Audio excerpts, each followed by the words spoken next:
Meditando la Biblia en un año, con el pastor Alex Figueroa.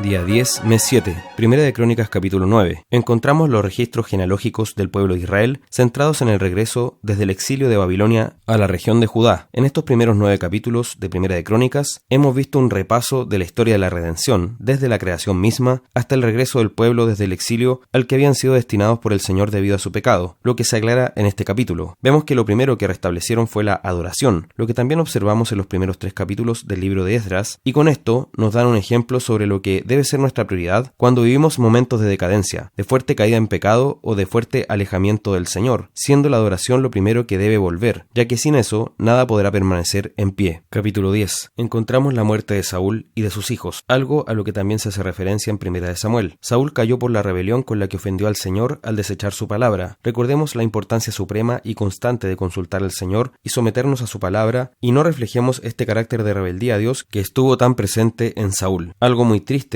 sobre este rey es que se caracterizó por su porfía y rebelión, intentando siempre hacer prevalecer su propia voluntad, y para ello simplemente usaba a Samuel como profeta y al Señor como si estuvieran al servicio de lo que él quería hacer en su tosudez. En esto, el primer rey de Israel contrasta con el rey definitivo, Jesucristo, quien declaró en oración: "No se haga mi voluntad sino la tuya", en Lucas 22:42. Cristo, el Rey de Reyes, hizo siempre lo que agrada al Padre Celestial y se caracterizó por su obediencia perfecta sin fallar ni una sola vez, y por ello es que puede darnos eterna salvación. Salmo 8. En el versículo 1 vemos que la gloria de Dios se hace manifiesta en su creación, que refleja su eterno poder y deidad, como dice Romanos 1:20. Esto es maravilloso porque también sabemos por la Escritura que la creación está sujeta a vanidad, según Romanos 8:20, debido al pecado del hombre. Hay espinos y abrojos, despropósito, dolor, enfermedades, calamidades y muerte. Pese a todo esto, sigue siendo la creación del Señor y reflejando su gloria, y así debemos reconocerla. En el versículo 2 vemos que el Señor se glorifica en escoger a lo vil y menospreciado, como también dice en 1 Corintios 1:28, y confunde la supuesta sabiduría de los sabios de este mundo. Por eso dice en este versículo: "De la boca de los niños y de los que maman fundaste la fortaleza". El Señor Jesús citó este pasaje cuando purificó el templo luego de su entrada triunfal a Jerusalén, siendo aclamado por la multitud. Es decir, estos niños y lactantes a los que se refiere el Salmo aquí son interpretados por Cristo como aquellos que, pese a ser menospreciados por los líderes religiosos, lo reconocieron como Señor. En los versículos 3 y 4, la grandeza de Dios en sus obras de la creación hace que nos maravillemos ante la misericordia que demuestra hacia nuestras vidas. El Dios que ha demostrado su poder eterno al hacer y sostener todas las cosas es el que ha querido amarnos y salvarnos enviando a su propio Hijo para que seamos salvos por su intermedio. Desde el versículo 5 al 9 encontramos que, siendo nosotros finitos y pecadores, el Señor nos ha dado el dominio sobre su creación para que la administremos para su gloria, entregándonos el llamado mandato cultural en Génesis 1:28, a fin de que seamos para testimonio de su poder. Este salmo, y en especial esta última sección de los versículos 5 al 9, se aplica por excelencia a Cristo, el hombre perfecto y nuevo Adán, en quien la imagen de Dios en la humanidad es restaurada por completo. Él asumió nuestra naturaleza y fue semejante a nosotros en todo, para vencer por medio de la muerte a aquel que tenía el imperio sobre ella. De hecho, se cita este salmo de manera explícita en Hebreos 2:8 para referirse a Jesucristo. Proverbios capítulo 18, versículo 23, habla sobre la humildad de trato que se observa en los pobres, en contraste con la soberbia y altanería que se aprecia en los ricos. Este proverbio no establece una norma, sino que describe una realidad, haciendo conscientemente una generalización, es decir, trata de lo que ocurría en la sociedad del autor, quien a la vez está consciente de que esto en muchos casos no se observa de esta forma. En esto nos muestra cómo debemos observar e imitar lo que aquí se dice sobre el pobre, ya que ante Dios somos pobres en espíritu. Quienes son altivos y soberbios es porque de alguna forma se sienten ricos, no están viendo su miseria delante de Dios y por tanto su necesidad de gracia y misericordia. Quienes actúan con verdadera humildad saben que solo por la gracia de Dios pueden estar en pie, y eso impacta su trato con su prójimo. Versículo 24. Se trata de un proverbio de traducción compleja. La mayor parte de las versiones se inclina por traducir que hay amistades que llevan a la ruina, en el sentido de que hay personas que no son verdaderos amigos y que nos arrastran con ellos a la destrucción. Pero el verdadero amigo puede ser más unido que un hermano de sangre. Debemos rogar al Señor por amistades piadosas, que nos lleven siempre a Él, mientras que debemos orar para ser apartados de quienes aman la desobediencia, porque podemos sufrir la ruina de ellos. Hechos capítulo 27. Desde el versículo 21, el apóstol Pablo seguía en la tempestad, pero en medio de ella lo movía la confianza en el Señor. Esto también nos debe mover a nosotros en nuestro quehacer, en nuestro transitar por esta vida, a pesar de que veamos tribulaciones y angustias. La confianza de Pablo fue que él pertenecía al Señor. Dice que estuvo con él el ángel del Dios de quien soy y a quien sirvo, en el versículo 23. Esas dos cosas tienen relación con nuestra identidad y propósito. Pertenezco a Dios y sirvo a Dios, y es lo que debe mantenernos a lo largo de nuestro peregrinaje en la tierra. Pablo después confesó diciendo: yo confío en Dios que será así como se me ha dicho, en el versículo 25. En momentos de prueba, de tribulación, debemos recordar que el Dios que nos ha dado esta salvación tan grande es el que también nos salvará por completo. Ellos perdieron incluso toda la confianza terrenal al soltar el esquife, que es el bote que los llevaba a la orilla. Quedaron entregados, por así decirlo, a la tempestad, pero quien guiaba ese barco realmente era el Señor, y fue tanta la calma que Pablo infundió que incluso pudieron comer pan, dar gracias al Señor y así compartir ese tiempo de comida en medio de la tempestad y el naufragio. Nosotros también estamos llamados a comportarnos de esta manera en medio del mundo, confiando en el Señor y viendo que Él preservará a todos los suyos, tal como lo hizo con estas 276 personas que fueron salvas de este naufragio. Debemos confiar en nuestro Dios, que así lo ha dicho y por tanto así será.